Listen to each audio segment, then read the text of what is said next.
una tarde más aquí a vuestra casa, al Centro Sefarat Israel. Como ya sabéis, hoy comenzamos un ciclo que va a durar la primera parte va a durar todo este mes y probablemente haya una segunda parte. Tenemos que verlo, pero probablemente haya una segunda parte porque también ha generado mucha expectación y mucho interés. El ciclo, el Holocausto España, últimas investigaciones, va a ser coordinado por José Antonio Lisbona. Como sabéis, José Antonio Lisbona es un gran conocido de esta casa, es ya también parte de esta casa, yo creo. Una persona imprescindible para nosotros, para Centro Sefarat Israel, para el conocimiento de la historia de los judíos en España y sobre todo sobre España y el Holocausto. José Antonio Lisbona como os digo, él va a participar hoy y va a hablar sobre la misión salvadora de Franco, la doble mistificación por el régimen y el judaísmo. Ahora hablaremos del título un segundo. Luego las preguntas que me han preguntado sobre el título ha creado un poco de polémica, ¿no? Eso nos está pasando con los títulos, ¿no? Me gusta porque así genera un poco de debate, ¿no? Porque eso es lo que queréis. Yo creo que intencionadamente buscáis un poco el debate, ¿no? Entonces, José Antonio Lisbona es licenciado en Ciencias Políticas por la Universidad Complutense de Madrid y máster en Relaciones Internacionales por la Universidad de la Sorbona de París, politólogo y periodista con más de 25 años de ejercicio profesional. Como especialista e investigador en la historia de los judíos en la España contemporánea durante los siglos XX y XXI, las relaciones de España con Israel y el mundo árabe, así como en la política exterior española hacia Oriente Medio, ha escrito 3 libros de investigación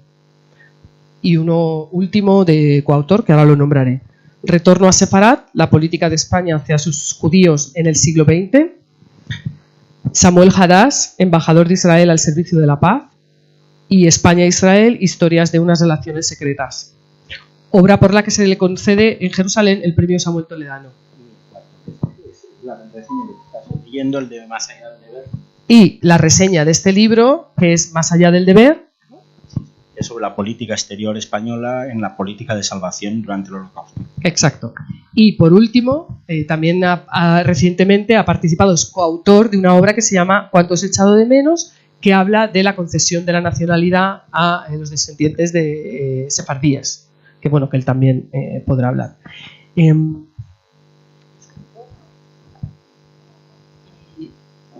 Yo creo que con eso sí. Asimismo, también ha participado en las obras colectivas La libertad religiosa en España y las comunidades judías, Israel, siglo XXI, Palabras para un reencuentro, España e Israel 20 años después, los judíos de la España contemporánea, la especificidad de las migraciones judías de Marruecos a España 1956-1970. En enero del año 2012 recibe el premio Samuel Hadash a la amistad entre España e Israel y es miembro del Consejo Asesor del Centro Sefarat Israel, de la Society for Sephardic Studies, integrado en The Mandel Institute for Jewish Studies de la Universidad Hebrea de Jerusalén y además colabora en docencia e investigación con la Universidad Juan Carlos de Madrid. Te doy la palabra. Gracias, Rosa. Yo quería, antes de hablar directamente de la conferencia, aunque estéis allá o vosotros habéis venido a escuchar la conferencia, también es hacer el inicio, el disparo de salida de lo que va a ser el ciclo, que cada miércoles va a haber una conferencia en el ciclo España y el Holocausto, nuevas investigaciones. Yo abro este ciclo porque es presencial aquí mismo y va a haber otros 3 profesores que al no encontrarse radicados en Madrid, pues van a hacerlo vía Zoom en directo cada miércoles a las 6 de la tarde. El siguiente orador y ponente es un joven historiador con gran promesa, es un alumno del catedrático Moradielos, que es Santiago López Rodríguez, que actualmente está dando clase en la Universidad de Uppsala en Suecia, que nos hablará de un aspecto realmente que él investigó en su tesis doctoral, muy poco investigado, que ha sido el expolio y cómo, sobre todo el expolio de las propiedades judías de los españoles judíos en Francia y cómo habían sido tratados por el gobierno español. Eso va a ser el próximo miércoles 17 de enero. Y es parte de su tesis doctoral, que no me voy a adelantar, se lo puede decir el próximo miércoles, que está ya en máquinas y va a salir el libro en el próximo mes de marzo, un nuevo libro sobre la política española en Francia durante la Segunda Guerra Mundial y sobre todo sobre la posición respecto a los judíos españoles en Francia. La siguiente ponencia, que es la del miércoles 24, es un historiador reputado, que es la del profesor Bernd Rotter, que está en Berlín. Él hizo un libro que es referencia para todos los que estudiamos la historia de España y el Holocausto, que es Franco y el Holocausto, y nos hablará sobre otro aspecto muy poco estudiado. Se ha mencionado en algunos libros, en uno de los libros de Marquina, el mío mismo de Retorno a Sefarat, que es el tema de la repatriación de los judíos españoles a partir del año 43-44 a través del ultimátum que hace el gobierno alemán a España el 31 de marzo de 1941 y cómo son repatriaciones forzosas y no repatriaciones voluntarias por parte del gobierno español. Y por último, yo creo que va a ser de gran interés otro personaje también muy vinculado a esta casa, Josep Calvet, el historiador que va a hablar desde Barcelona el miércoles 31. Él ha escrito 2 libros básicamente para relatar la salvación de judíos en el paso clandestino de los Pirineos, básicamente en el segundo periodo, es periodo 43-45, pero nos va a hablar de un matiz importante muy poco relatado. En alguno de sus libros hace alguna pincelada y por lo tanto yo le pedí que hiciera una ponencia especial, que mientras se habla mucho sobre los judíos que se salvaron, básicamente, como he dicho antes, con el paso clandestino de fronteras, se ha mencionado muy poco. Ahora ya se puede, digamos, cuantilizar que en torno a 1.000-1.500 judíos fueron devueltos una vez que pasaron la frontera clandestinamente. La Guardia Civil Española y el gobierno español los devolvió, ya sea a la Gestapo, ya sea a la Gendarmería francesa, y acabaron en campos de concentración, y gran parte de los 1.500 que fueron repatriados o devueltos, o lo que llama Josep entregados a la Alemania nazi, acabaron en los campos de concentración y en los campos de exterminio. Como ha dicho muy bien Rosa, la ponencia tiene el palabro de mistificación,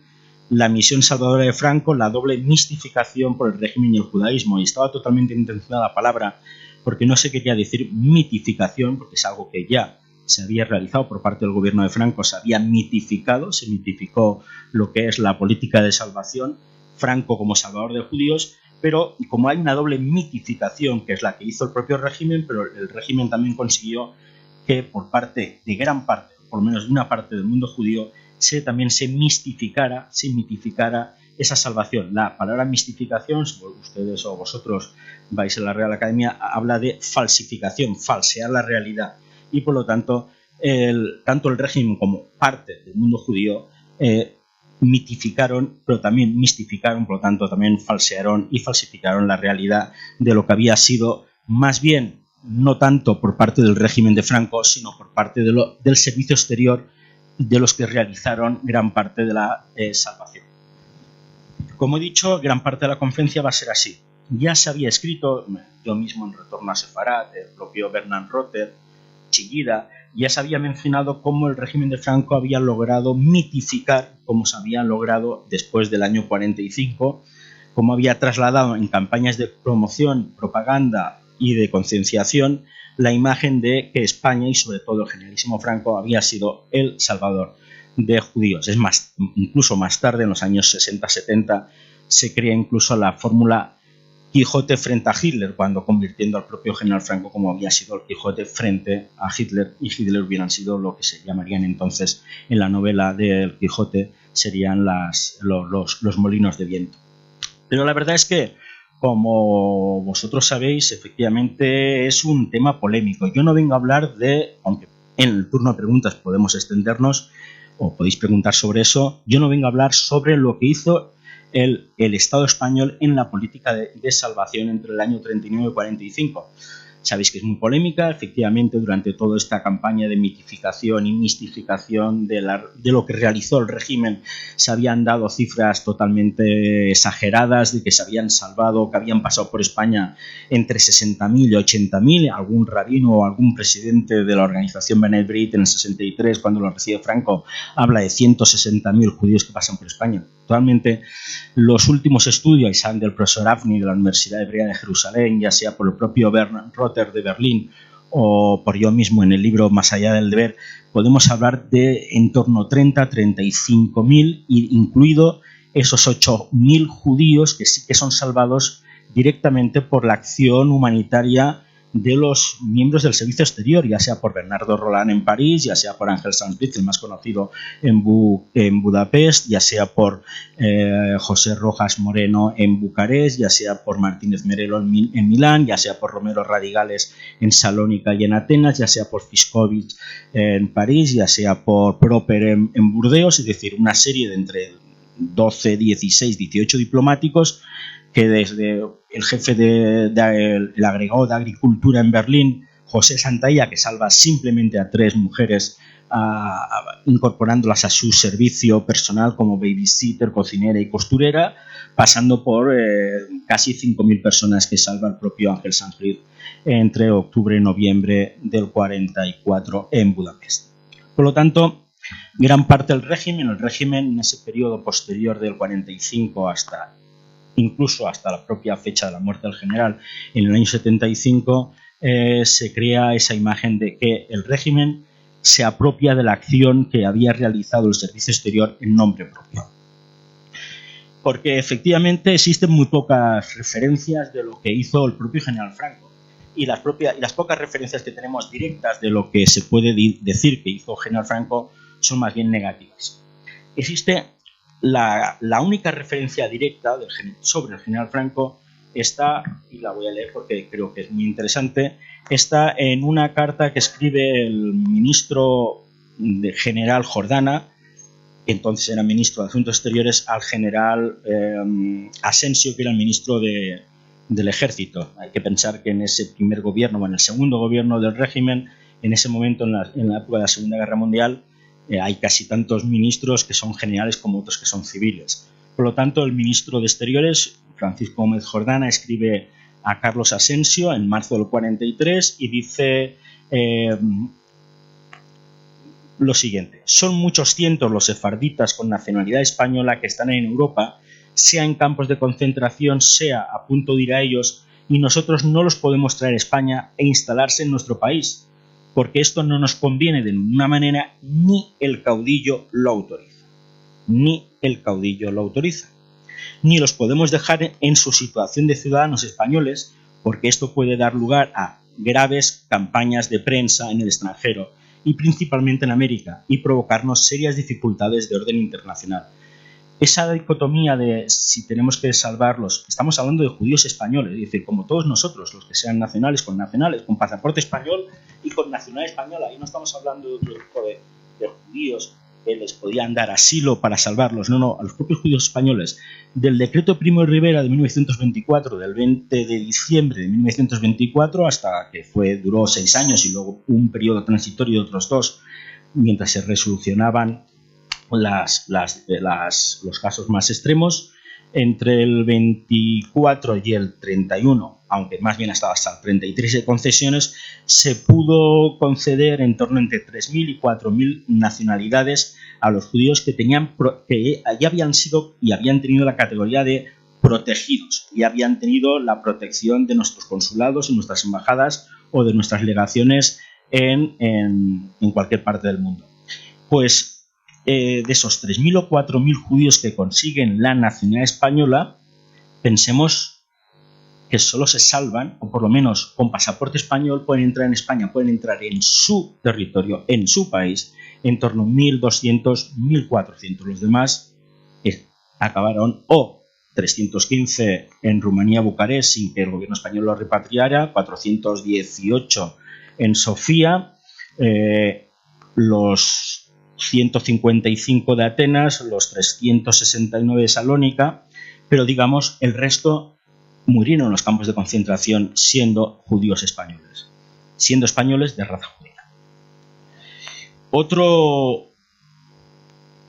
texto interesante sobre cómo pasa por puntillas el régimen de Franco en la política de salvación es en la carta que escribe el propio general Jordana, otra vez al ministro del Ejército.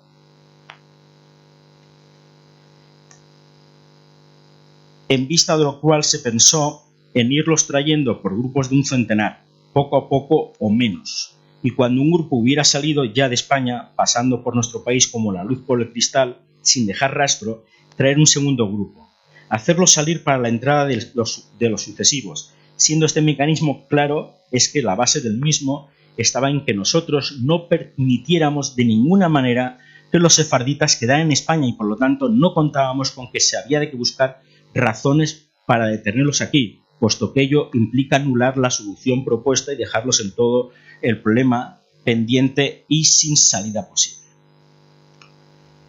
En contraste de estas dos cartas, que pueden ver perfectamente los claros oscuros, los grises de la salvación por parte del régimen, que luego se apropia el propio general Franco de esa política,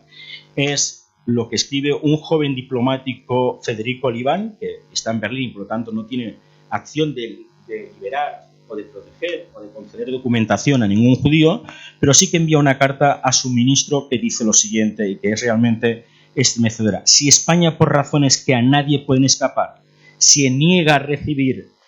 esta parte de su colonia en el extranjero, a pesar de que goza de nacionalidad española y de que ha cumplido estrictamente con cuantas formalidades le ha impuesto nuestra legislación, la condena automáticamente a la muerte.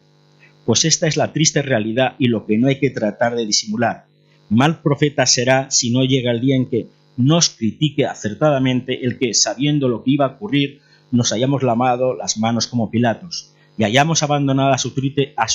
suerte a estos, al fin y al cabo, compatriotas, sin siquiera elevar la más mínima protesta y sin hacer nada por salvarles.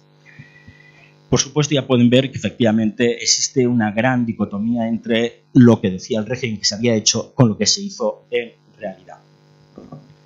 La verdad, iba a finalizar con unas palabras, pero creo que lo puedo decir mejor en la introducción. Como he dicho anteriormente, solo existe la referencia de la primera carta que les he leído cuando decía que el caudillo no autorizaba a traer judíos, o por lo menos judíos españoles, para que se radicaran en su territorio. Pero durante los 40 años de jefatura del Estado, el general Franco solo habló 2 veces sobre la salvación de judíos. Una se descubrió hasta muy reciente con el libro Más allá del deber, que fue en 2 ocasiones. En una ocasión concedió una entrevista a una revista norteamericana en 1955, 2 años después de que ya se firmaron los acuerdos bilaterales entre España y Estados Unidos, en la US News World Rec, que entonces les concede una entrevista para cortocircuitar y para negar las críticas que en Estados Unidos se vertían sobre el régimen de Franco, que había sido antisemita ya durante la Guerra Mundial y posteriormente. Y en toda la entrevista, el general Franco, cuando le preguntan qué es lo que hizo España para salvar judíos, menciona 3 cosas. Solo menciona 3 cosas. Una que dice: al entrar los alemanes en Rumanía, quisieron confiscar los bienes de los judíos sefardíes y meter a estos en la cárcel. Entonces nuestro ministro en Bucarest, que era Barzanayana, los defendió y los amparó. Los sacó de la cárcel, los llevó a Salónica y se quedó administrándole los bienes del consulado español de la capital. Lo mismo pasó con otros países. Barzanayana entra en Bucarest en el año 44, cuando se confiscan los bienes de los judíos españoles, o que se intenta confiscar los bienes, es entre el 40 y 41, cuando el embajador es Rojas Moreno, que efectivamente no tiene que sacarlos de la cárcel porque nunca entraron, no los llevan a Salónica porque nunca salieron de Bucarest y por lo tanto todo lo que había dicho general Franco no era cierto. La segunda referencia que le hice a la revista norteamericana, como un gran hecho, es que él había solicitado al Ministerio Español que liberase a la suegra de un general viejo español que había en los campos de concentración, y efectivamente la suegra de un general español estaba en un campo de concentración a las afueras de Berlín y fue liberada. Y la tercera mención, como tercer relato por lo que hizo España por los judíos en la Segunda Guerra Mundial, tiene todavía más tintes de caricatura, que se menciona como el ministro secretario general del movimiento, parece ser, que iba un día en el metro en Berlín, cosa que dudo que el ministro del general del movimiento fuera al metro en Berlín, y se levantó para que se sentara una judía que llevaba el la estrella de David. Y dice Franco como la gallardía del caballero español. Por lo tanto, si esto es cuando lo que puede decir el propio general Franco, cuando es no como general Franco, sino como jefe del Estado, cuando le preguntan a una revista tan importante como la que era de Estados Unidos, pues poco habría hecho. Y no se puede decir que en ese momento, porque estamos hablando del año 55, que solo tenía 62 años, por lo tanto, la memoria tampoco le fallaba al general Franco. La segunda vez que el general Franco habla sobre lo que él ha hecho, o lo que ha hecho el gobierno de España sobre los judíos, se hace más tarde, en 1970, 5 años de que falleciera, y se lo hace sobre todo a un hecho totalmente caricaturesco, que era al rabino Sham Liftin. Era un rabino mayor que venía de Nueva York, que se había puesto en contacto con nuestra embajada en Washington manifestando que quería escribir un libro sobre la actitud humanitaria del general Franco. Imagínense ustedes lo que era para esto, para una embajada española en Washington,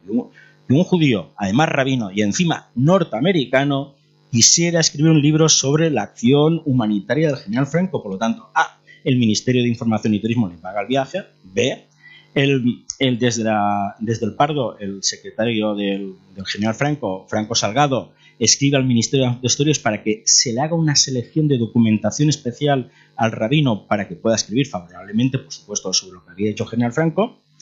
Y eso lo hace en una visita que se le paga, por tanto, la manutención, el avión, el coche que le estuvo en enero del 70, y posteriormente, en julio del 70, se le invita a un segundo viaje para que tenga una audiencia con el propio general Franco. Luego hay un intermedio que ya explicaré cuando va a ver al embajador Sansbrith cuando es embajador en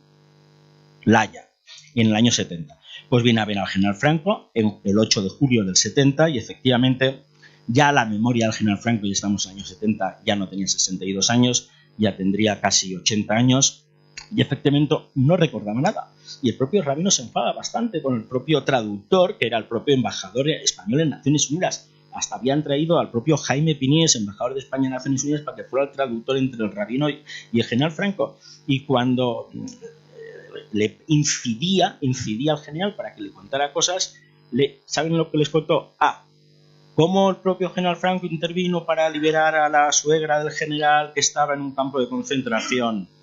alemán, y B, cómo nuestro ministro consejero del movimiento se había levantado en el metro de Berlín para dejar un asiento a una judía. Efectivamente, y cuando el propio rabino le decía, no me puede contar nada más, dice, la protección de los judíos ya lo saben ellos muy bien, por lo tanto, España ha hecho con ellos lo que nadie lo ha hecho durante la guerra de Falkland. Esto es lo que, por lo tanto, podemos pensar que si esto lo que dijo el propio Franco, no se había hecho nada y básicamente el propio Franco no había hecho nada. Pero ¿cómo se crea este mito? No solamente no voy a hablar de cómo lo crea el propio régimen, que ya lo podemos ver cómo se creó, sino cómo lo crea es la parte más novedosa, la parte menos estudiada, cómo lo crea o cómo lo asume y por tanto cómo lo mistifica, cómo lo propaga también parte, para no decir todos, pero sí gran parte del mundo judío internacional. Todo se crea después de 1945, por supuesto, como ustedes saben. Entre abril y junio del 45 hay la conferencia de San Francisco, que es la conferencia de naciones donde se crean Naciones Unidas, donde la Sociedad de Naciones se formó una organización internacional y donde allí ya se habla del caso español, excluyéndola de la organización, puesto que había sido un aliado de Hitler y de Mussolini. Posteriormente, en la cumbre de Potsdam, tanto Truman como Adler, el británico, como Stalin, también nuevamente hacen una resolución en contra de España y de Franco, y posteriormente lo más famoso es cuando ya hay Naciones Unidas en el año 46, en mayo y julio, se hace lo que se llama el caso español y se determina la resolución 39. La resolución 39 de Naciones Unidas, fíjense que es 39, ahora ya después de tantos años hablamos de 4 y 5 dígitos de resolución. Pues la resolución 39 es lo que se decía que A, había que retirar los embajadores extranjeros de España, B, había que prohibir que España se integrara en la Organización de Naciones Unidas y de otras organizaciones y cualquier conferencia. Y es más, también había un apartado, una línea que se decía que esperamos que próximamente haya un cambio de gobierno en España, mientras tanto estudiaremos algún tipo más de acciones. En esa resolución, por ejemplo, porque es bastante dura, decía: el régimen de Franco era de naturaleza fascista, establecido con ayuda del régimen nazi de Alemania y el régimen fascista de Italia. A pesar de las protestas aliadas, España ayudó a las potencias del eje enviando la División Azul, la Legión Española de Voluntarios y la Escuadrilla Aérea Salvador a la Unión Soviética y anexionándose Tánger en 1940. Franco, junto con Hitler y Mussolini, fue culpable de la conspiración que resultó en la Segunda Guerra Mundial, en la cual se aplazó la beligerancia de Franco hasta el momento que se acordara mutuamente. Esta resolución fue votada por 34 países a favor, solamente 6 en contra, 13 abstenciones y una sola ausencia. La respuesta del régimen realmente fue trabajar, y sobre todo ante esa posibilidad de que realmente España había sido un aliado de Hitler y Mussolini, la respuesta del ministro de Asuntos Exteriores era, en primer caso, movilizar a los judíos españoles. Y el primer caso es que en el año 46 se moviliza al entonces presidente de Ignacio Bauer, al presidente de la Comunidad Judía Española, que entonces se llamaba Comunidad Judía de Madrid, para que envíe telegramas tanto a las organizaciones judías norteamericanas, ya sea Congreso Mundial Judío, ya sea Comité Judío Americano, como también a otras organizaciones judías europeas. Estamos hablando de finales del 46, que todavía no se ha creado el Estado de Israel. Al mismo tiempo, el propio Martín Artajo, dentro del ministerio, creó una comisión para que se vaya redactando un informe sobre la actuación de España en la salvación de judíos durante la Segunda Guerra Mundial, que se desarrolla entre el año 46 y 47, que luego hablaré, y que se formaliza en un pequeño folleto de 50 páginas que se publica en el segundo semestre del 49, que se llamará Franco y los judíos, y otro pequeño folletito de menos páginas que publica la Embajada Española en Washington, que son España y los judíos sefardíes. Por lo tanto, mientras eso está funcionando, efectivamente, las gestiones que hace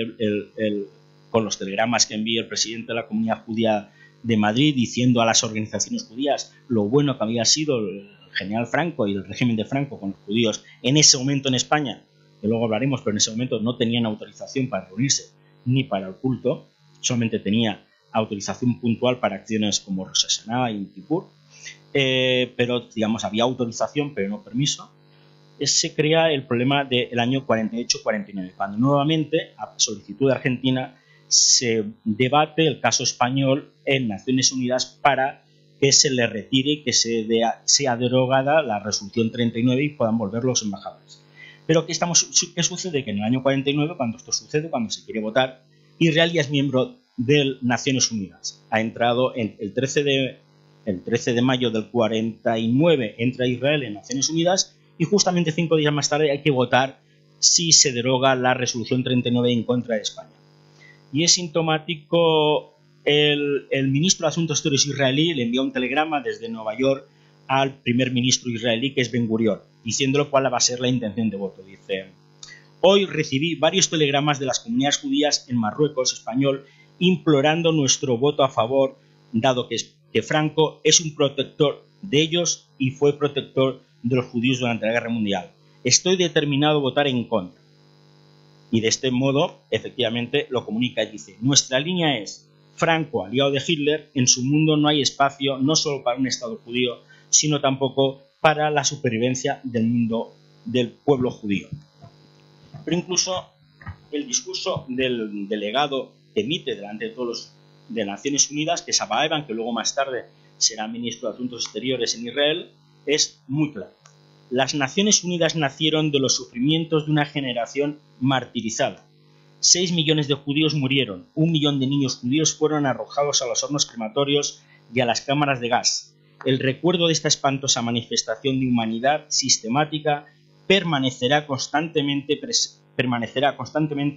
presente en la memoria de Israel y dictará su conducta. Ciertamente, la delegación de Israel no afirmará que el régimen español haya desempeñado un papel directo en esa política de exterminio, pero afirma que el gobierno franquista de España fue un colaborador activo y un amigo del régimen responsable de esta política y que por lo tanto contribuyó a la potencia de dicho régimen. Lo esencial para Israel es la alianza del régimen franquista con el bloque nazifascista, que socavó los fundamentos morales de la civilización y sometió a la raza humana a la más terrible y destructiva de todas las pruebas por las que ha pasado. El régimen franquista, que acogió favorablemente y sostuvo los planes nazis de supremacía europea y mundial, es el único superviviente de la coalición.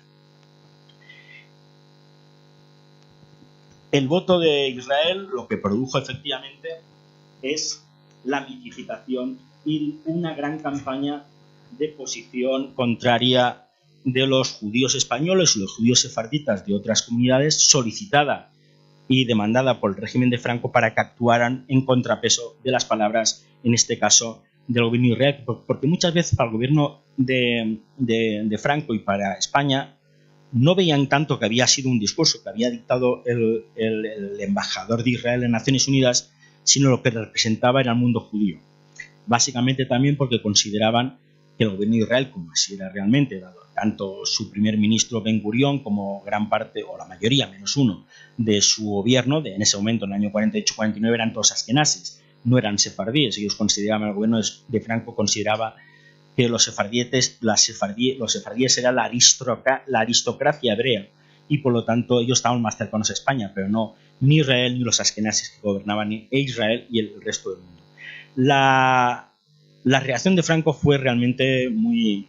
rotunda. Se sintió realmente atacado personalmente y así se lo dijo a un biógrafo norteamericano, George Hills, que le hizo una biografía en el año 49 y efectivamente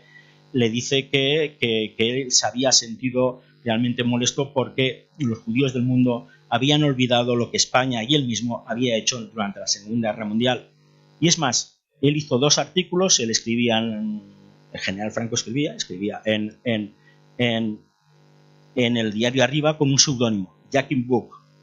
y escribió 2 artículos, uno el 9 de agosto del 49 llamado Alta Masonería, y el segundo artículo 10 días más tarde, 19 de agosto del 49, Bajo la dictadura masónica. Y en ambos artículos el leitmotiv era la crítica a Israel, porque había votado en contra, y la crítica al mundo judío y a Israel, porque habían olvidado la actuación que habían realizado en favor de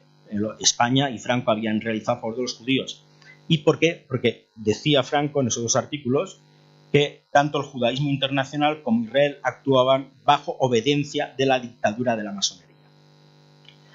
Eso supone que ese famoso informe que el Ministerio de Asuntos Exteriores está creando en el año 46 o 47 se publique, se formalice y se crea efectivamente el folleto, un folleto casi bastante voluminoso de 50 páginas que se edita en inglés, español y francés. Los 3 son idénticos, pero la versión francesa, que es un poco más extendida y que tiene algunas connotaciones que realmente no inciden en la conferencia, pero para otros aspectos sobre la vida de los judíos entonces es importante. Entonces, a partir de ahí se crea una campaña de propaganda y de manipulación para instrumentalizar a las comunidades judías. Y tiene un éxito. La verdad es, como he dicho inicialmente, Franco o el régimen franquista no solamente tuvo el éxito de que él mismo mitificó lo que se había realizado durante la Segunda Guerra Mundial, sino que gran parte del mundo judío lo había comprado a través de instrumentos como eran las organizaciones judías básicamente en España. Para dar una idea del folleto, en uno de sus párrafos dice: España, imbuida de su espíritu cristiano y universal de amor a todas las razas de la tierra, contribuyó al rescate de judíos y procedió más por intereses espirituales que por razones políticas o simplemente jurídicas. La ayuda de nuestro gobierno no solo se extendió a los sefarditas, dispersos por los continentes, sino también a todos los judíos cuando se presentó la ocasión, sin considerar su nacionalidad o el lugar en que se hallaban. Y si vemos el sumario, el índice del folleto que ya digo que son 50 páginas, hay una primera introducción atacando a Israel por su voto en contra de España en Naciones Unidas, y comienza ya la política española de protección de los judíos durante la guerra, las colonias sefarditas en el mundo, la situación legal de estos sefarditas y la protección concedida por España a los judíos en Francia, Rumanía, Grecia y el Marruecos español. Cómo se liberan y se repatrian grupos de judíos y convoyes de sefarditas que entran en España. Luego habla también de cómo en ese momento España era generosa y permitía que los judíos tuvieran cultos en España y España decía que había conservado la cultura hebrea. Se hablaba de cómo se había creado el Instituto Arias Montano y luego había un gran componente de todo lo que se había hecho para los judíos en Marruecos, permitiéndoles la justicia rabínica, sus sinagogas, sus escuelas, y al final se atacaba a la República porque había engañado a los judíos, porque efectivamente en la Constitución de 1931, el artículo 23, se decía que se concedería la nacionalidad a los judíos sefarditas, pero luego no fue posible. Y en cambio de esa actitud de que había engañado la República a los judíos españoles, había un último capítulo muy, muy sintomático, que es: Franco concede la nacionalidad española a los sefarditas. Como ustedes saben, Franco no concedió la nacionalidad a los sefarditas. Durante el año 45-75 fue un decreto, fue una ley del 2015 que concede ya en democracia en un gobierno de Mariano Rajoy,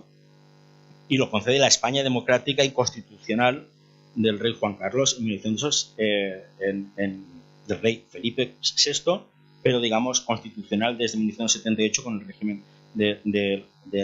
rey Juan Carlos.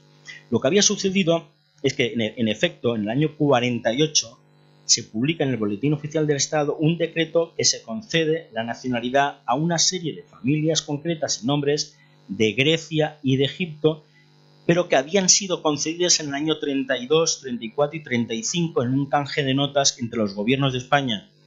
y Grecia y entre los gobiernos de España y Egipto. En Egipto se diferenciaban las listas entre los judíos de Alejandría y los judíos de El Cairo. Y por lo tanto no es que el gobierno de Franco generosamente hubiera concedido la nacionalidad a los sefarditas. Había publicado, porque ya se concluía el tiempo, un canje de notas que se había realizado en la época de la República, que inicialmente ya se habían trabajado en base a las concesiones de nacionalidad que habían tenido desde el 24, o sea, la restauración de Alfonso XIII, pero digamos lo que se emitió en ese momento por la prensa y en ese mismo folleto es la generosidad del general Franco, no solamente con los judíos en ese momento en España, concediéndoles autorizaciones a su culto, no solamente en la salvación de judíos durante la Segunda Guerra Mundial, sino posteriormente incluso concediéndoles la nacionalidad a todos ellos. A partir de ese momento, la movilización por parte del régimen de Franco de sus judíos fue radical. Fue radical. Sobre todo porque al año siguiente, al año 50, nuevamente el Estado de Israel vota en contra de España con las mismas argumentaciones. Y nuevamente sube al estrado Abba Eban y hace otro discurso muy anti-español.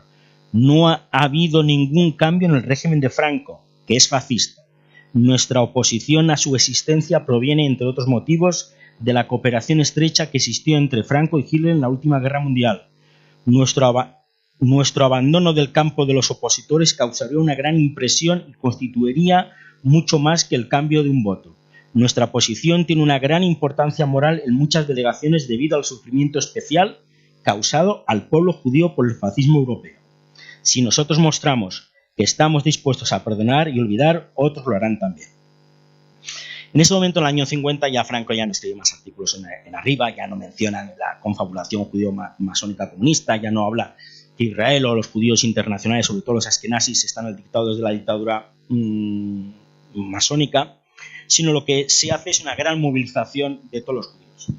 El ministro Artajo en Madrid, el Franco en El Pardo y el alto comisionado, el general Varela en Marruecos, hacen una gran campaña de opinión pública y propaganda con las comunidades judías y se movilizan a todas las comunidades judías. El alto comisionado general Varela convoca en su despacho a las comunidades de Tetuán, Tánger, Larache, Arcila y Azakebir para que envíen telegramas al Congreso Mundial Judío, a su presidente Jacob Bernstein, al presidente del Congreso Mundial Judío, Nahum Goodman, y al propio primer ministro del gobierno de Israel, Ben Gurion,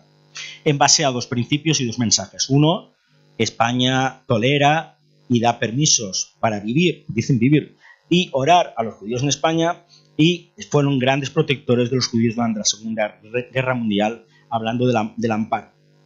Al mismo tiempo, el propio general Varela convoca, porque es una comunidad importante, al presidente de la comunidad de Tetuán, Jacob Ben Maman, para tener una reunión con él, para que envíe unos telegramas especiales a las organizaciones judías de Europa. A su vez, José y Isaac Salama, que en ese momento eran presidentes de la Federación Sionista en Marruecos, les obligan o les dirigen, les indican que sería bueno que fueran a París a hablar con la delegación del Comité Judío Americano, que está en París, con la delegación del Congreso Mundial Judío, y al mismo tiempo, ya que están en París, que visiten la Embajada de Israel, por si acaso pueden intentar cambiarles de parecer. A su vez, la comunidad de Tánger también es convocada, y el propio Isaac Salama, Jaime Naón y Jack Pinto son llamados al Consulado de España en Tánger para también solicitarles que hagan campaña a favor de nuestra posición. En octubre del 50 también será lo mismo el entonces presidente de la Comunidad de Madrid, Jean-François Baruch, que también es llamado al Ministerio de Asuntos Exteriores para que envíe telegramas y actúen como portavoz de la Nueva España. Por lo tanto, toda esta serie de telegramas y cartas que son emitidos por las organizaciones judías españolas, pero también hay que decir que en ese mismo periodo consiguen, a través de los cónsules y embajadas españolas, que a todos los consulados y embajadas españolas se les envió el follete de España y los judíos, en versión española, francesa o inglesa, y el folleto que se hace en la embajada de Washington, de España, los judíos, y a su vez, entonces, la Organización de Comunidades Judías de Turquía, la de Grecia, la de Argelia, la de Casablanca, la de Tánger, la de Bogotá, Orán y Rabat, envían telegramas a las organizaciones judías internacionales de Israel, emitiendo y propagando la imagen de Franco protector o España protector de los judíos. De todas ellas, la más importante, la más emotiva, les puedo decir, es una que se mantiene en el archivo del Ministerio de Asuntos Exteriores, que es la del gran rabino de Estrasburgo, que es como si lo hubiera salvado el propio Franco, que hubiera ido al campo de concentración de Drancy, lo hubiera sacado, cuando no fue así tampoco. Él fue de Drancy, de San Drancy fue a Auschwitz y se salvó simplemente porque tuvo más fuerza que otros presos. La reacción por lo menos la reacción del Pardo en una audiencia que concede el general Franco a su ministro de Asuntos Exteriores es de reconocer que efectivamente los judíos y los sefarditas españoles se habían comportado, y dice el general Franco al ministro de Asuntos Exteriores: los sefarditas del mundo entero se han portado ahora con nosotros admirablemente. Ellos son la aristocracia hebrea. Porque se quería siempre evidenciar que efectivamente quien gobernaba en Estados Unidos eran los askenazis, a los que dirigían a un Gulman, el presidente del Congreso Mundial Judío, era askenazi, Ben Gurión y todos los ministros en Israel eran askenazis y por lo tanto habían sido postergados los sefarditas. ¿Qué se había logrado? Ya en el año 50-51 se ha creado el mito por parte no solamente del general Franco y del gobierno español, sino también por parte de las comunidades judías españolas y también por otras organizaciones judías internacionales. Pero luego continuó y ya se amplió también por los mismos judíos askenazis, y el propio gobierno de Israel cambiará de posición. En el año 53, como ustedes saben, es el año en que se establecen los acuerdos bilaterales con Estados Unidos y con el Vaticano. Y a partir del año 53, en el año 54 ya se acepta España en la UNESCO, en el año 55 se acepta España en Naciones Unidas y por lo tanto ya es admirable, ya el cerco internacional, los embajadores han vuelto en España, ya existe la posición de que España es un país anticomunista y por lo tanto la geoestrategia de España y por otro lado su posición frente al comunismo hace que los países aliados occidentales pues ya miren al gobierno de Franco de otra manera. Pues en el año 53, aprovechando esos eventos como son el acuerdo con Estados Unidos y el acuerdo con el Vaticano, el general Franco, aconsejado por el Ministerio de Asuntos Exteriores, concede una audiencia al presidente de la Comunidad Judía de Madrid, que era Daniel François Baruch, y por supuesto el presidente de la Comunidad Judía de Madrid lo que hace en su alegato es agradecer nuevamente al general Franco la salvación de judíos durante la Segunda Guerra Mundial. Muy listos el gobierno de Franco y el Ministerio de Asuntos Exteriores lo que hacen es una nota de prensa e invitar a todos los corresponsales que hagan entrevistas a Daniel Baruch y conceder, emitir mensajes a las organizaciones internacionales como Associated Press, a France Press, UPI, a todas las agencias internacionales para cómo un presidente de la comunidad judía madrileña pues manifestaba lo que otros no querían ver. Lo que sucedía es que la entrevista que tuvo Baruch con el general Franco tenía un segundo cometido, que era: oiga, general, nosotros podemos seguir manifestando alabanzas al régimen y diciendo que ha sido protector, pero cuando pedimos autorizaciones para Rosh Hashanah o no nos la conceden o nos limitan las presencias, o simplemente nuestra sinagoga tiene una autorización pero no un permiso oficial, ni hay un reconocimiento oficial.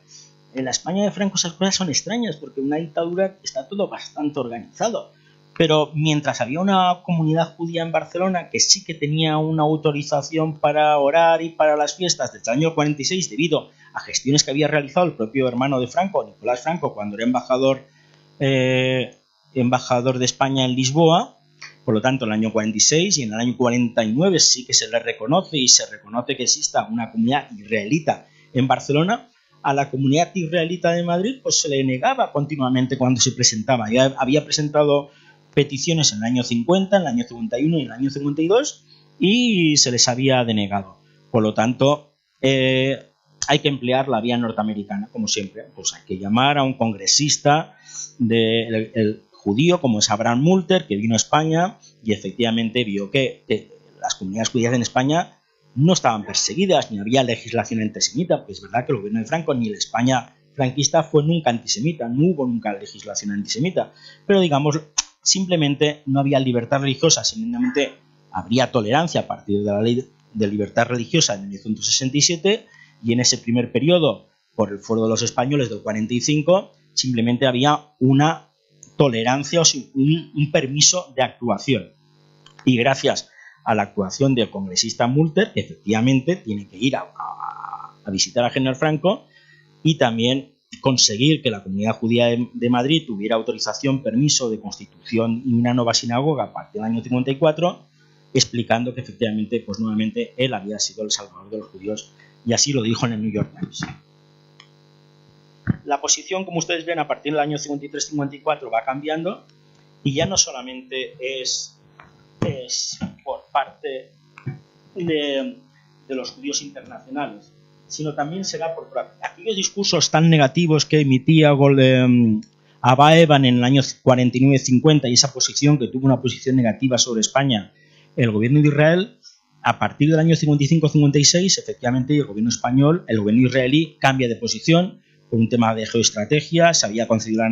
la independencia a Marruecos, consideraban que había un eje estratégico que es el estrecho de Gibraltar, y no convenía nada que Marruecos, un país islámico musulmán, y España negativo. Por lo tanto,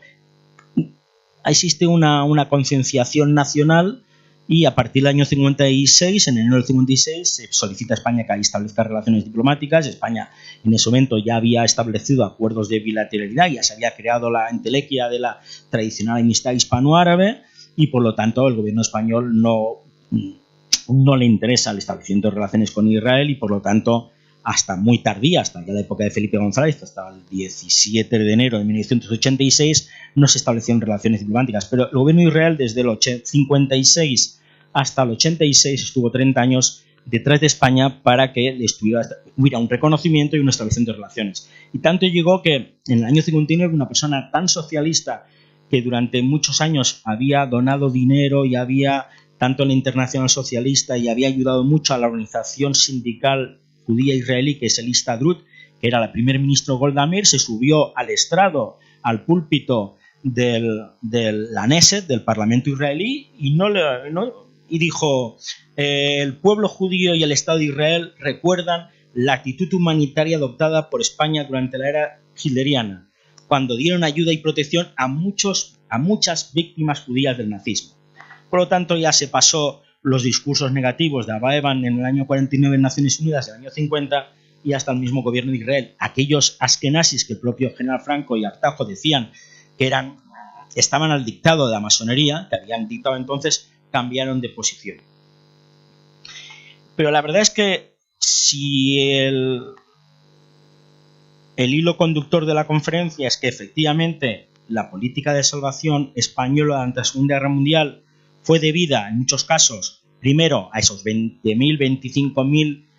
permisos o visados de tránsito que conceden los cónsules españoles en el sur de Francia a partir de mayo-junio del 40, cuando las tropas nazis ocupan Francia, gran parte de los judíos, primero alemanes o polacos que habían emigrado saliendo de Alemania a partir del año 33 de las leyes de Nuremberg, y los judíos franceses, se les concede permisos de tránsito. Son 20-25.000 visados que eran para pasar 4 días por España, como había dicho la carta del general Jordana al general Varela, como la luz por un cristal, para no quedarse en España, porque su destino final era irse a Portugal o al norte de Marruecos, o coger el barco que salía desde Vigo para Cuba o Nueva York, pero no permanecer en España. A diferencia de esa política que efectivamente fue dudosa y de más bien de claros oscuros, sobre todo en esa primera etapa entre el 39 y 42, y una época siguiente mucho más oscura, cuando es el paso clandestino por los Pirineos no tolerado, sí que es cierto que el general Franco y el gobierno de Franco durante la dictadura tuvo 2 posiciones muy liberales de salvar y actuaciones humanitarias, que fue actuar de protección de los judíos egipcios en el año 56 debido a las detenciones que hace el general Nasser, el presidente de Egipto, cuando es la ocupación del canal de Suez por parte de Israel, Gran Bretaña y Francia, y luego mucho más evidente entre el año 70 y 73 también las acciones que hace el general Franco y los diplomáticos españoles, sobre todo el embajador de España en Egipto, Ángel Sagaz, para sacar judíos de Egipto, hasta 4.500, casi 5.000, intentar sacar judíos de Siria, pero el gobierno de Assad no lo consiente, ni de Irak. Pero es cierto que en todas las cartas que emiten judíos internacionales, o en este caso una carta que emiten los judíos españoles de Madrid, que era el presidente Blitz, el vicepresidente Maxim y el tesorero Balmán, el 19 del 12 del 56, para solicitar a España que actuara en favor de los judíos de Egipto, pues nuevamente los propios judíos españoles hablan de lo que se había realizado durante la Segunda Guerra Mundial. Y decía así la carta: en nombre de los sefardíes del mundo entero, elevamos a vuestra excelencia la súplica de dispensar su alta protección a todos los sefardíes residentes en Egipto y, si es posible, intervenir a favor de los demás israelitas, víctimas de los acontecimientos internacionales que han provocado unas medidas discriminatorias hacia su existencia y sus bienes. Suplicamos tenga a bien dar las órdenes oportunas a sus representantes diplomáticos en Egipto, en tal sentido accediendo al mismo tiempo a admitir en España esos sefardíes para que, expulsados de sus hogares, encuentren en su antigua patria el asilo, como así lo encontraron gracias a su benevolencia los que en situaciones análogas han venido huyendo de las persecuciones hitlerianas durante la Segunda Guerra Mundial. Eso se repitió en el año 70 y 73, y otro elemento que utiliza el régimen es en el año 63. En el año 63 hay una organización judía básicamente norteamericana, pero que está extendida en todo el mundo, que es la B'nai B'rith. B'nai B'rith querían autorización para crear, ellos llaman una logia, no tiene que ver nada con la masonería, pero el gobierno de Franco tardó mucho en revisar todos los estatutos, porque eso de que hubiera logias, término muy vinculado con la masonería, les llevaba, pues bueno, al final ya a través del embajador español en Washington, Arelcia, que recomienda, dice que la B'nai B'rith no tenía que ver con la masonería, tal y cual, y como era una organización muy potente en Estados Unidos con muchos afiliados, pues viene el presidente de la B'nai B'rith, la primera vez que viene a España, Laval Katz, y el 13 de febrero del 63 le concede una audiencia al general Franco. Por supuesto, como ustedes pueden imaginar, Laval Katz en su discurso fue laudatorio sobre la salvación de judíos. Ninguno se había atrevido ni el Katz era historiador, pero se atrevió a decir que el general Franco había salvado 85.000 judíos en la Segunda Guerra Mundial, con lo cual, nuevamente más, el régimen de Franco explotó las declaraciones en toda la prensa española, desde el diario Ya, ABC o La Vanguardia, hay entrevistas con Katz, y las organizaciones internacionales también. Aparecieron entrevistas con Katz y sus declaraciones en Newsweek, en New York Times y en otros medios internacionales. Ya, solo quedan 2 minutos. Porque no crean que ha acabado. Es decir, estamos hablando del año 63, el régimen de Franco ya tiene una visión mucho más generosa por el resto del mundo. Aún así no estamos en la OTAN, no entramos en la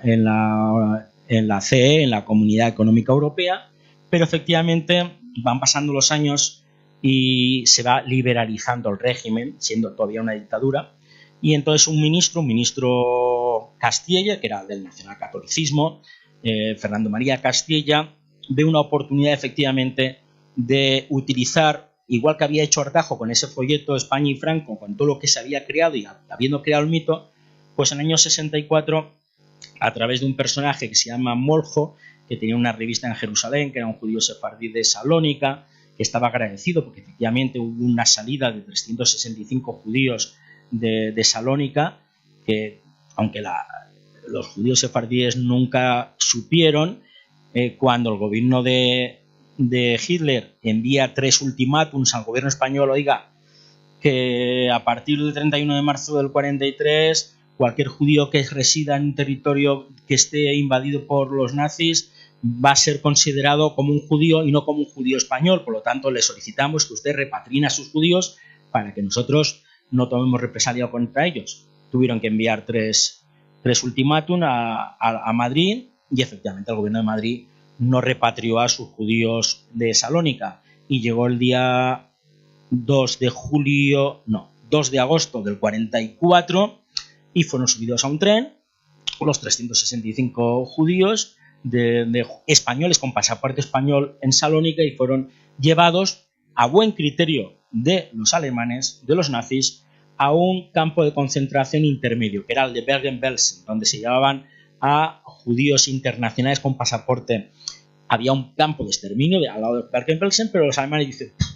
365 judíos españoles, estos españoles que hemos enviado 3 telegramas, no las han asumido, pero en cualquier momento se despiertan y nos lo piden. Y vamos a tener un problema con un aliado como el Franco. Pues efectivamente, a través de las gestiones que había realizado nuestro ministro plenipotenciario en Atenas, Romero Radigales, se consiga que salgan. El gobierno español le dice al gobierno alemán que, por favor, no queremos tener judíos en España, por lo tanto, es así, déjenlos salir en grupos de 20-25. Y el gobierno de Hitler les dice, oiga, mire, si es que sacamos grupos de 20-25, vamos a tardar 10 años en sacarlos del campo de concentración. Al final hay un pacto entre el gobierno alemán y el gobierno español y salen 2 trenes, uno de 160 y tanto y otro de 180 y tantos judíos que pasan por España, residen en España durante 4 meses y esos 365 judíos tienen que salir de España, tienen que salir de su país para Marruecos o para Portugal, básicamente para Marruecos. Otra cosa, esos 365 judíos de Salónica no pueden residir en cualquier parte de su país. 6 o 7 fueron radicados en Zaragoza, otros 10 o 12 en Toledo, 15 en Málaga, fueron acoplados para que no hubiera grandes colectividades judías en España. Pues bueno, pues este judío sefardita, Moljo, le pide una entrevista a Castilla, que Castilla, además de ser ministro de Asuntos Exteriores, era cuñado de Ángel Sanz Briz, el famoso Ángel de Budapest, que sí que había tenido una actitud salvadora de judíos en la época entre agosto y noviembre o diciembre del 44. Y efectivamente le solicita a su cuñado que hable bien de Franco. Hay una carta del propio Castilla, como dice, habla bien de la actuación, ponlo en Franco, no hables de Hitler. Y efectivamente en toda la entrevista que concede a Ángel Sanz Briz, al periodista Moljo, es raro, hablando de judíos y la Segunda Guerra Mundial, que no se menciona Alemania, ni se menciona Hitler, ni se menciona la palabra nazi, y solo habla de la protección que había realizado el gobierno de General Franco. Hemos explicado ya antes cómo fue la actuación, como ya con el propio Castilla, ya en época de López Bravo, después en el año 70, cómo es un lujo para España que haya un rabino norteamericano, Chaim Lifting, que quiera escribir un libro. Es cuando se le invita, viene 2 veces, ya lo he explicado anteriormente, y se le concede esa audiencia. Pero es que posteriormente, en la época de López Bravo, se quiere tener una actuación cercana a la Unión Europea. Hemos firmado un acuerdo de preferente relación económica con Bruselas y entonces el ministro López Bravo, que tiene una actitud muy distinta. Si en el folleto de los 50 páginas en el año 49, en esas 50 páginas no se habla de ni un solo diplomático, no se menciona ni un solo nombre de diplomáticos, porque todo lo había hecho el régimen, el propio general Franco, y ya en la época del 70-73, en la época de López Bravo, que se quiere hacer un libro blanco dentro del ministerio para crear una campaña en Europa creando la imagen positiva de España. Y se encarga a un empleado del ministerio, que era un joven periodista llamado Federico Isart, que luego se hizo muy famoso y acabó siendo jefe y director de comunicación del Banco Santander, para que escribiera un libro blanco. Lo que pasa es que durante los 2 años que se está escribiendo un libro blanco en favor de la política de España en los judíos, el ministro, que se preocupó mucho por este tema, por López Bravo, se preocupó mucho por este tema, dice: si es que si hacemos un libro blanco firmado por el ministerio y publicado por el ministerio, va a ser un poco, no va a ser objetivo, se va a creer que esto es falso. Entonces vamos a hacerlo un libro exterior. Entonces, en el año 73, pues se habla con una editorial, editorial Dopesa, que era del Opus Dei, justo Opus Dei, igual que el ministro López Bravo, que era del Opus Dei, y el escritor Federico Isart, que era del Opus Dei. Y se publican unos adelantos en una revista que también era del Opus Dei, que era Actualidad Económica. Se hicieron 4 adelantos de ese libro y efectivamente se edita el libro fuera del ministerio por la editorial Dopesa y consigue un premio, y consigue el premio Mundo de la revista Mundo, que era muy famoso. Pero es que ese libro tenía algo, además de todo lo que se escribe, que ahí sí que se ha hablado de los diplomáticos, ya se reparte, todo lo ha hecho el régimen de Franco, lo ha hecho Franco, y los diplomáticos lo han hecho al dictado de lo que les ha pedido Franco, pero ya se mencionan los diplomáticos. Pero hay un prólogo especial que escribió un insigne dirigente durante muchos años de la comunidad judía de Madrid, de la comunidad israelita, que era Max Massin, que entonces había sido durante muchos años presidente, vicepresidente y miembro de las juntas desde finales de los años 50, desde mediados de los años 50 hasta el mismo año 70. En ese momento había creado una organización para tener un afán de protagonismo, que era la Asociación Hebrea Española. Y en el prólogo dice lo siguiente: ¿qué importa el número de judíos salvados por España cuando el precio de una sola vida es infinito? Sé que España salvó la vida de docenas de millares de hermanos nuestros por diversos procedimientos y hubiera salvado muchas más de haber tenido oportunidad de hacerlo. El nombre de España es una de las poquísimas luces que brillan en la larga y oscura noche que vivió el pueblo judío durante los trágicos años del nazismo. Es decir, hasta muy reciente, hasta el final del propio franquismo, estamos hablando del año 73, el propio régimen seguía instrumentalizando la imagen de España o Franco, salvador de judíos, a través también de voces judías, que les daba un perfil mucho más, digamos, más aséptico. Y no puedo dejar de leerles, si me encuentro en este follón de papeles, y va a tardar. Así. La esquela, que se publica en el mes de noviembre en la revista más importante sefardí de toda Norteamérica, que es la American Sephardi, que con el motivo del fallecimiento del general Franco hacen un número monográfico y hay una esquela que dice: el generalísimo Francisco Franco, jefe del Estado español, falleció el 20 de noviembre de 1975. Al margen de cómo le juzgue la historia, lo que sí es seguro es que la historia judía ocupará un puesto importante y especial. En contraste con Inglaterra, que cerró las fronteras de Palestina a los judíos que huían del nazismo y la destrucción, y en contraste con la democrática Suiza, que devolvió al terror nazi a los judíos que llegaban llamando a sus puertas buscando ayuda, España abrió su frontera con la Francia ocupada, admitiendo a todos los refugiados sin distinción de religión o raza. Como ustedes pueden ver, efectivamente, se había logrado en este periodo de tiempo no solamente la doble mitificación, o como yo decía en el título, mistificación, la falsificación de la realidad.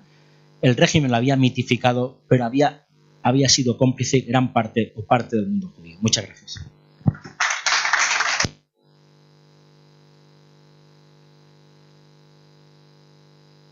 Bueno, sí. Bueno, muchísimas gracias por esta intervención, por clarificar. Cada vez que te escucho se clarifica más un periodo tan complejo y tan poco conocido, ¿no? Vamos a abrir un turno de preguntas ahora mismo. Ángel Sanz, Yad Vashem se crea en 1964 a Ángel Sanz Briz se le concede el número 121 de Justo a las Naciones. Por lo tanto, es un orgullo para España que no solamente tengamos 9 diplomáticos, sino que el primero fue muy claro ya en el año 66, 121. Efectivamente, no porque no recogiera el premio no es Justo a las Naciones, se lo concede en el año 66, él está de embajador entonces en Lima, el embajador israelí en Lima llamado Netanel Lors lo convoca, se lo explica y efectivamente él telegrafía a su ministerio, puesto que Yad Vashem pone una condición que tiene que ser recogido en suelo israelí, ya sea en Jerusalén, Yad Vashem, o en una embajada israelí que tiene esta territorialidad, por lo tanto es territorio israelí. Y solicita permiso a su jefe inmediato, que es entonces el director general de América Latina, puesto que estaba embajador en Perú. Y le dice, yo no te puedo dar autorización, porque escribe tú directamente al ministro, que además es tu cuñado. Y además es tu cuñado, Fernando María Castilla. Y efectivamente, Ángel Sanz Briz escribe a su ministro y el ministro no la autoriza porque en ese momento cualquier gesto, ya sea hacia el mundo judío o hacia Israel, que al fin y al cabo Yad Vashem no deja de ser una institución israelí, podía ser mal vista y podía ser perjudicial para la amistad, la tradicional amistad hispano-árabe. Y efectivamente no lo puede ir a recoger en el año 66. En el año 67 él está destinado en La Haya y nuevamente pasa lo mismo. El embajador israelí Arad lo convoca, le dice, oiga, usted sabe que tiene aquí un premio que tiene que recoger. Y entonces nuevamente pues hablará con su cuñado en las vacaciones que pasaban juntos en Santander con las esposas Quijano, pero nuevamente no va a poder recoger el premio porque se queda ahí. Tendrá que tardar hasta el año 89 en que fallece, porque él fallece siendo embajador de España en el Vaticano en el año 79, y lo tiene que recoger su viuda a título póstumo, pero Ángel Sanz Briz lo recoge por la actuación ya en los documentos que están en el archivo de Yad Vashem del año 64, donde ya aparecen todas las listas que las había incorporado el investigador y el historiador Haim Avni, con unos testimonios de los hermanos Bandor, y se habían traducido gran parte de los comentarios que había hecho Ángel Sanz Briz al periodista Moljo por recomendación de su cuñado. El segundo punto, no hay ningún cambio. El cambio de Jordana y Big Beder, como tú dices, puede estar, y efectivamente en los libros de Ángel Viñas y en la documentación británica se ve ese fondo que existía para que llevara a la posición anglófila a ciertos generales para que no fuéramos a apoyar a Hitler ni nos sumáramos a la guerra, pero eso no tuvo ninguna posición en el tema judío.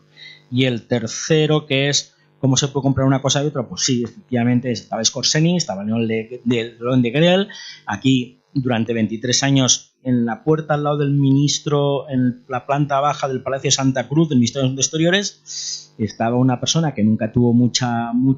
imagen, puesto que había sido el comisario de Asuntos Judíos en Francia, responsable de más de 160.000 judíos o franceses, alemanes, alemanes también, porque los que estaban en Francia, o belgas y holandeses, también iban de Drancy a Auschwitz. Y el gobierno de Franco, en ese primer franquismo hasta, pongamos, año 49, pues sí que fue gran protector de los Palevi, de los Ustachi, de los rumanos, pero en ese sentido. No, la primera época es proteger y no devolver, porque el gobierno belga pidió varias veces la extradición del León de Grel. Los que estaban en Denia, los que estaban en Mallorca, una pequeña comunidad alemana que también estuvo por Gerona, por Pals, eran, pues, si el gobierno de Israel o los gobiernos hubieran tenido delitos de sangre, hubieran pedido extradición. No se les pidió, hubo solo otros 2 casos posteriores, pero digamos, aquí mucha gente pasó por España vía Vaticano hacia América Latina, donde su destino final era Argentina, básicamente, Paraguay y Brasil, y unos pequeños se quedaron aquí. A ver, comienzo por la última. Si usted me pregunta los judíos que liberó Franco, yo diría 0, salvo la mujer, la suegra del general. El gobierno de España, entre el 39 y el 45, en una primera etapa, ya llámese mayo, junio del año 40, habrá 3.800 visados en el consulado de Burdeos, otros casi 5.000 en el consulado de Hendaya y otros tantos en San Juan de Luz. Por lo tanto, digamos, los historiadores ya no nos creíamos los 80.000, los 160.000, los 60.000, los 50.000. Podemos llegar que en ese primer periodo entre mayo y junio del 40 y hasta que los alemanes no ocupan la zona de Vichy de Francia, pueden pasar por España con visados de tránsito, no para residir en España, en torno a unos 20.000.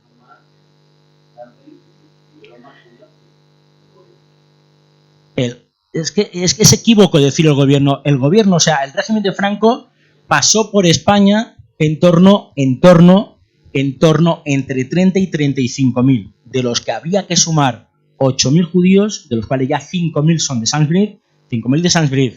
40 de Merello en Milán, 315 de Julio Palencia en Sofía, 359 de Romero Radicales en Salónica, más 155 de Atenas. O sea, si van sumando todos, podríamos llegar hasta 8.000 por parte de los diplomáticos.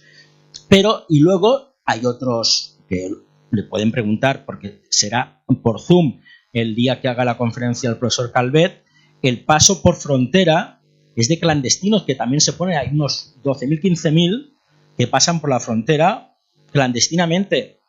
que llegan a España. Una vez que llegan a España, sí que la conferencia del profesor Calvet va a demostrar que hubo en torno a 1.000, 1.200, 1.500 devoluciones, pero gran parte de los que pasaban a España no se devolvían. Por lo tanto, sí que se puede hablar de que el régimen de Franco, el régimen de España, dio protección para que pasaran por su país en torno a 30 a 35.000. Pero Franco, salvo la suegra del general viejo, no sabemos que hiciera nada. Directamente general Franco. Pues más, por la carta que dice el general Jordana al general Asensio, cuando le preguntó el general que él no autorizaba, dice exactamente el general Jordana, no está de acuerdo y el caudillo no lo autoriza. Fue una posición un poco ambigua en ese sentido. Y a tu primera pregunta, sí, el régimen de Franco y el propio régimen se acomodaba. No es la misma posición. El régimen de España cambia tres veces de posición durante la Guerra Mundial. Pasa de una posición neutral a no beligerante. En el año 39, cuando poco después de la invasión de Polonia, se considera que es estrictamente neutral. A partir del año 40, cuando envía la División Azul, es no beligerante, es totalmente germanófila. Y a partir del año 44, cuando ya hay el desembarco aliado en Italia, el frente ruso de Stalingrado se ha roto. Antes, eso sí, antes del desembarco de junio del 44 arriba en Normandía, nuevamente vuelve a la posición de neutralidad. Pero entonces Franco, efectivamente, cuando las organizaciones judías el 19 de octubre del 44 van a ver al embajador de España en Washington, Cárdenas, le dice: oiga, ¿por qué usted en Hungría no hace lo que está haciendo el delegado sueco Wallenberg y que concedan documentos? Es verdad que para entonces, estamos hablando de octubre del 44, Ángel Saint-Brieuc ya ha dado en torno 900, 920 documentos de protección. Por lo tanto, cuando a Ángel Saint-Brieuc le llega el telegrama de su ministro Lequerica el 24 de octubre del 44, él ya se siente autorizado y comienza a conceder hasta 315 documentos de protección de pasaportes colectivos, 45 pasaportes ordinarios y los casi 3.000 documentos de protección. Pero digamos que la posición de España a partir de mediados del 44 o de febrero del 44 ya no tiene una libertad de movimientos la Gestapo en España.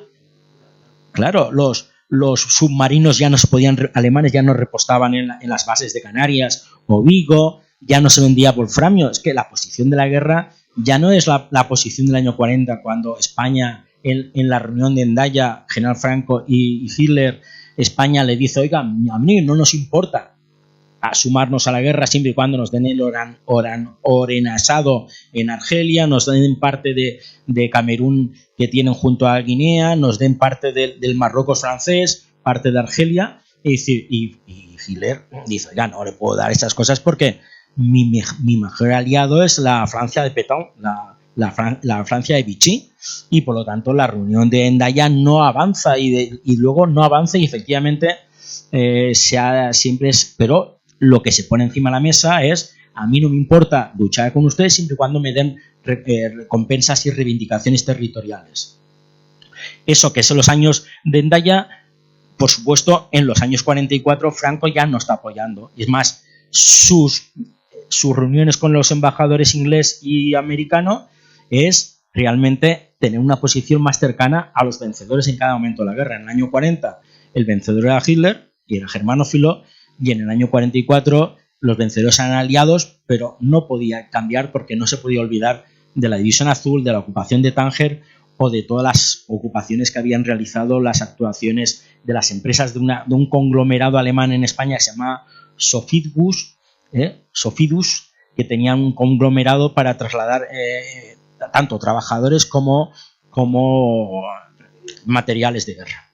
Es muy claro, ellos vivían en España. Igual que los primeros telegramas que se envían desde las comunidades judías de Marruecos, hay que pensar que la situación de la vida judía en España no era de tolerancia. Había muchas prohibiciones. No se podía manifestar actos sociales ni manifestaciones externas. En la sinagoga que está autorizada en el año 54, la de Barcelona, se prohíbe poner, que luego se pusieron ya en democracia, las estrellas de David y las menorás. Digamos, era una situación complicada que se habían conseguido ciertas tolerancias, ciertos permisos y autorizaciones vía norteamericana, porque tanto los judíos norteamericanos como los protestantes norteamericanos fueron los que gran parte conseguían libertades para los protestantes y los judíos en España. Pero el propio fuero de los españoles prohibía en el 45, durante el primer franquismo después del 39 hasta, pongamos, 46-47, la vida judía no estaba ni autorizada ni estaba permitida. Entonces, posteriormente, tienen que actuar como unas comunidades que, al fin y al cabo, muchos de los judíos que vivían aquí, hasta que no llega la inmensa mayoría de los judíos procedentes a partir del 56 hasta el 67 y unos poquitos en el 70 de los judíos de nuestro protectorado, pero efectivamente eran judíos que no tenían nacionalidad española porque eran más bien de otras nacionalidades, o franceses, o búlgaros, o griegos, norteamericanos, pero digamos la comunidad judía española, no voy a decir obligada, pero mentalmente, psíquicamente estaba del lado del general Franco porque necesitaba y no le importaba enviar esos telegramas porque estaba en juego su propia supervivencia, no porque hubiera leyes antisemitas ni se persiguiera a los judíos, sino porque la vida judía en España fue muy complicada hasta el 67, que hay cierta tolerancia en la ley de libertad religiosa, que estamos hablando del 67. Y aparte la ley de libertad religiosa del 67 es muy específica con listados. El primer franquismo para las confesiones no católicas en este país fue muy complicado, muy complicado. Primera cónsul portugués en Burdeos, llamado Aristides Sousa Mendes. Aristides Sousa Mendes efectivamente no contradice la opinión de su gobierno. Él no pide autorización a su gobierno para conceder los visados y concede efectivamente casi 5.000 visados que a su vez el diplomático español, porque tenía que tener un visado de extensión portuguesa más un billete para que el cónsul español, en este caso el segundo secretario de la embajada Proper de Callejón en Burdeos, les pudiera dar un visado de tránsito para España para que llegaran a Portugal. Efectivamente, una vez que se descubre, el gobierno portugués de Salazar lo cesa. Pero el gobierno de Salazar, por ejemplo, mientras que Ángel Sanz Smith está concediendo pasaportes en torno a 3.000, Marquinhos, el cónsul portugués, concedió 700 y el gobierno de Salazar no lo prohibió tampoco. O sea, el gobierno de Salazar fue tan acomoditicio como el régimen de Franco. En el año 44 no cesa Marquinhos porque conceda 700 pasaportes a judíos portugueses, que eran judíos, no judíos portugueses, porque no había ni un solo judío portugués en Budapest, y que hubiera 3 casas protegidas. El único problema es que en el año 40, en mayo del 40, Arístides Sousa Mendes, efectivamente, la posición de Salazar, que sí que mantuvo una posición neutralista y mucho más cercana a Inglaterra que a Alemania, lo cesó. Y efectivamente estuvo no habilitado hasta, si no me equivoco, ahí me puedo equivocar, hasta el año 80 y tantos. Otra cosa es lo que dice en el año 44, el gobierno alemán le ofrece al gobierno español poner el tren. Los 365 judíos españoles de originario de Salónica salían de Bergen-Belsen con un tren que ponía el gobierno alemán, que lo trasladaba hasta la frontera de Hendaya. Cuando recibe el gobierno alemán, créanme ustedes, que no puso ni un solo veto a ninguna petición española de ningún cónsul. Cuando llegaba un cónsul o un embajador a título póstumo, lo que querían los alemanes era quitarse problemas de ellos. O sea, el gobierno alemán emite un ultimátum el 31 de marzo, que eso lo explicará muy bien el profesor Rotter, que es dentro de 2 miércoles, que son lo que se llaman las repatriaciones forzadas. Les dice, en los países como Bélgica, Holanda y Francia, el ultimátum del 31 de marzo del 42, y posteriormente se aplica al territorio griego. Es decir, sus judíos, a partir de tal día, no serán judíos españoles, serán judíos. Hagan lo que quieran, llévenselos. El gobierno alemán estaba satisfecho si se los llevaban. Es más, había pasado el ultimátum, los 365 judíos que teníamos en Salónica, escribió 3 veces, en junio, en julio, 2 veces en junio, al gobierno español: llévense sus judíos, vamos a iniciar las redadas en Salónica, a todos los judíos vamos a llevarlos a Treblinka y a Auschwitz, llévenselos, repatríanlos. Y no lo hizo el gobierno español. Tuvo que esperar hasta que el día 2 de agosto los concentraran todos los 365 en una cafetería, los llevaran a un tren y los llevaran a Bergen-Belsen. Y por buen criterio, entre comillas, los nazis no los llevan a los campos más duros de Polonia de exterminio, los llevan a Bergen-Belsen porque también estaban los judíos latinoamericanos, donde el propio gobierno pensaba. Y es que eso sucede en el año 44. Eso pasa en el año 43, y en el año 44, cuando llegan los británicos, se encuentran con otro grupo, el grupo de 155 judíos españoles de Atenas, que había pasado lo mismo. El gobierno alemán le había dicho: llévense a sus 155 judíos que están en Atenas, llévense los judíos. No, los metieron en un tren y los llevaban a Bergen-Belsen. Ahí ya no hubo la suerte que salieran. Hubo la suerte que entraran las fuerzas británicas en el 45, en febrero del 45, y se liberase Bergen-Belsen, y los 155 judíos españoles de Bergen-Belsen, de Atenas, salen por la liberación de los aliados. Ni siquiera los había sacado el gobierno de Franco en 2 trenes, cuando había pedido, ya digo, cantidad de telegramas: oiga, déjenmelo sacar en grupos de 20 a 25. Y es en la entrevista y el telegrama que le envía desde el ministerio de Ribbentrop, un adjunto Ribbentrop a Lequerica: sacándolos en grupos de 20-25 tardaremos 10 años en sacar todos, lléveselos ya. O sea, el gobierno alemán, si la pregunta era, fue mucho más generoso en muchos casos que el propio gobierno de Franco, desde mi punto de vista. La posición del resto de países. Suiza efectivamente tiene 2 posiciones, una posición como la posición española, que autoriza muchos pasos de frontera porque tiene frontera con Italia, muchos judíos italianos van por la Riviera y cruzan a Suiza, que no hubo muchos problemas con los judíos italianos que entraron a Suiza. Cuando Italia ocupa también la zona de la Costa Azul, Niza, muchos judíos de Niza pueden ir a Suiza también. La posición de Suiza cambia un poco a partir del año 43, pero también tiene una posición, digamos, de menos tolerancia, pero mucho más que en España. Luego los otros países neutrales, Portugal ya explico que tuvo una posición acomodaticia. No solamente fue el tema de Arístides Sousa Mendes con judíos por el paso, sino porque el propio Portugal, en los años 41, 42, 43, usted iba por las vías Avenida Liberdade, usted iba por la vía principal de Lisboa, Avenida Liberdade, o se iba a las orillas y a la Riviera de Cascais o Estoril, y había gran cantidad de judíos que habían que habían salido de Francia, que no era como en España, que no querían que hubiera judíos en España, era una riqueza, se quedaban en Portugal, gran parte, por ejemplo, gran parte de la familia Rothschild se exilió en Estoril, en Cascais, muchos cuando tenían visados de entrar en Estados Unidos salieron, pero como Estados Unidos tampoco fue nada generosa con los judíos, la población judía en Portugal se elevó, si en España no pasó de 10.000 o 12.000, en Portugal iban a 40, 45.000 y las organizaciones benéficas judías estaban en Lisboa, no estaban en Madrid. La Joint o el Comité Judío Americano estaban allí. Nosotros solo teníamos un personaje que era Sequerra, un gran benefactor que estaba en Barcelona en el Hotel Bristol, y cuando pasaba alguno de los judíos que clandestinamente había pasado los Pirineos, se le metía en un coche, se le daba comida, se le daba algo de dinero, se le enviaba hasta Madrid para que desde Madrid pudieran gestionar algún tipo de visado para ir a Gran Bretaña si tenía posibilidades de ir a Estados Unidos, o directamente hacia el Marruecos francés o hacia Málaga para coger el ferry hacia Argelia. Pero digamos, la posición de otros países neutrales fue delicada, y Suecia, por ejemplo, que no tenían interés, la posición de Suecia es encomiable en el periodo y Suiza, por ejemplo, es encomiable en Budapest.